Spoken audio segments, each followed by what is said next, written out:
첫 번째 신앙 카드는 사제는 도로 표지판이라는 주제예요. 사제가 도로 표지판이다. 참 멋진 비유인 것 같아요. 손일성 주교님께서 쓰신 책에 나오는 내용인데 우리는 혼자가 아닙니다 부분에서 발췌한 내용을 정리를 해봤습니다. 사제, 어쩌면 우리들은 신부님을 바라볼 때 굉장히 무서운 아버지 상을 대입하는 경우가 있어요. 아무래도 가정 안에서 자상한 아버지의 모습은 예전에도 있었지만 많지 않았고 시간이 지나면서 최근 들어서야 좀 많이 퍼진 개념이잖아요. 그러다 보니 하느님은 굉장히 무서운 분이시고 본당의 신부님들은 굉장히 화를 내시고 혼내는 분, 이런 식으로도 생각하는 분들이 많은 것 같습니다. 그러다 보니까 신부님들의 이용이라고 표현하기는 좀 그렇지만 신부님들과의 관계 안에서 얻어야 되는 부분들, 더 풍성하게 느껴야 될 부분들을 놓치는 단점이 있는 것 같아요. 그래서 손주교님의 글을 통해서 저도 한번 다시 생각을 해보게 되었답니다. 사제의 삶, 첫 번째는 잘 보여야 합니다. 사실 신부들은 본당에서 늘 상주해야 되는 이유가 누구라도 신자가 신앙적인 돌봄이 필요로 할 때 자기 본당 신자들이 요청을 할 때 그걸 응답하기 위해서 상주 의무가 있어요. 특히 고해성사나 병자성사 그리고 미사 집전 등을 위한 역할로 남아있겠죠.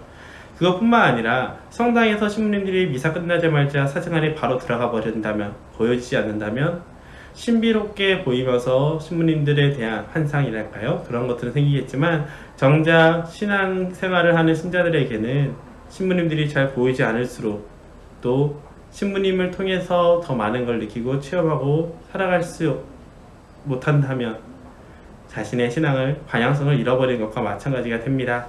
그러다 보니까 사제는 잘 보여야 되는데 이 잘 보여진다는 게 억지로 사람들에게 멋있는 모습만, 좋은 모습만 보여주려는 것이 아니라 자신의 있는 삶, 신앙인으로서의 삶, 기도하는 삶의 모습을 보여줘야 된다는 거죠. 한 가지 우스갯소리로 예전에 어떤 신부님이 마당을 매일매일 걸으면서 묵주기도를 했답니다. 그걸 보고 신자들이 어떻게 생각했을까요? 처음에는 굉장히 훌륭하다라고 생각했는데 어느 순간부터는 누가 뭘 잘못했나? 우리가 뭐 잘못하고 있나? 라는 걱정을 했다고 해요.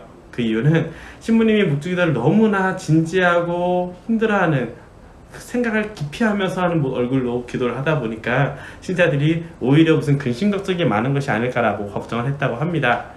그런 것처럼 사제는 기쁨의, 하느님의 신앙의 기쁨과 사랑을 보여줘야 되는 분이면서 단순히 사회에서 말하는 그런 사랑이 아니라 그리스도교에서 말하는 사랑, 더 양들을 이끌기 위한 더 결단력 있는 사랑의 모습을 보여줘야 되겠죠. 그렇기 때문에 자신의 삶으로 내가 하느님과 가까워지는 만큼 하느님 앞에 머물면서 살아가는 만큼 그런 복음 산덕의 삶을 통해서 신자들에게 나아갈 길, 롤모델을 보여줘야 된다는 겁니다. 그렇기 때문에 사제는 잘 보여야 해요. 실제로 주인주님들이 신자들 아이들에게 다정다감하게 그리고 결단력 있는 목자의 모습을 많이 보여줄수록 본당에 많은 신학생들이 나타나게 되거든요. 그처럼 사제의 모습을 보면서 예수님의 모습을 느낄 수 있다면, 사제의 손길을 통해서 신자들이 예수님의 손길을 느낄 수 있다면 사제는 충분히 도로 표지판의 역할을 한다고 볼 수 있을 겁니다. 두 번째는 도로 표지판의 역할 중 하나가 방향 제시잖아요. 어디로 가라, 어디로 가지 마라, 무엇을 해야 된다, 무엇을 하지 말아야 된다, 이런 지침 있는 것처럼 사제는 신자들에게 방향을 제시할 수 있어야 합니다.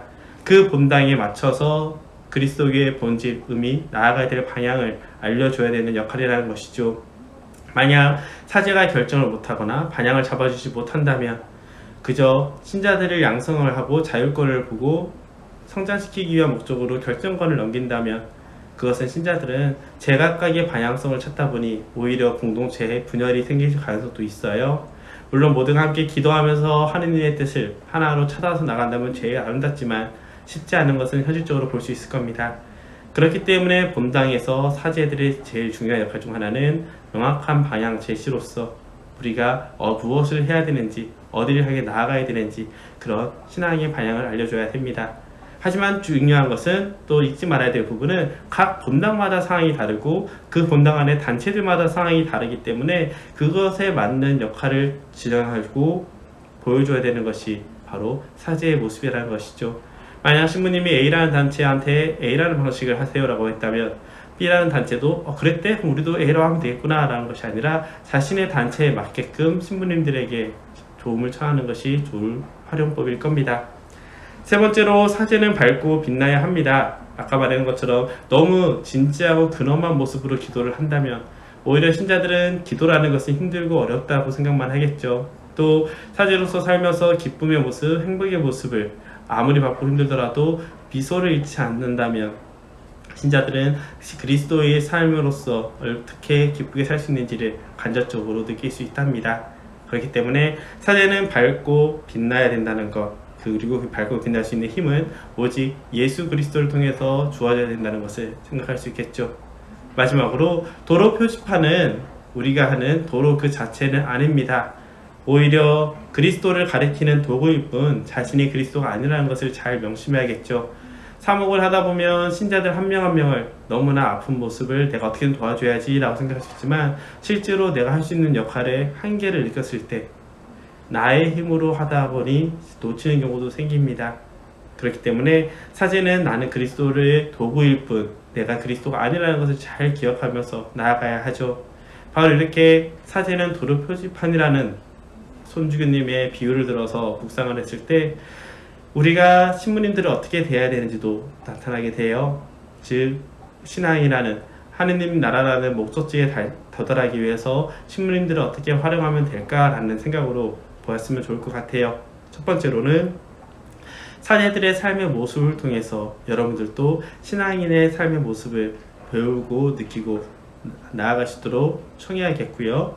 두 번째로는 신앙인이 어떻게 나아가야 되는지, 내가 기도를 하는 게 힘들다면, 또 어떤 상황에서 신앙적으로 고민이 있다면, 단체 안에서 여러 활동에서 그런 걱정거리가 있다면 어떻게 하면 좋은지 여쭤보고 면담을 청하는 것도 중요하겠죠.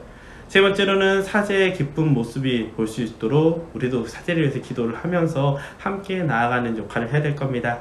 마지막으로 신부님들 한 명 한 명에게 너무 큰 기대를 해서 예수님이 아니라 신부님에게 배우지 않도록 조심해야 한다는 거죠. 바로 그럴 때 우리는 보다 안전하고 건강한 신앙생활로 나아갈 수 있게 될 겁니다.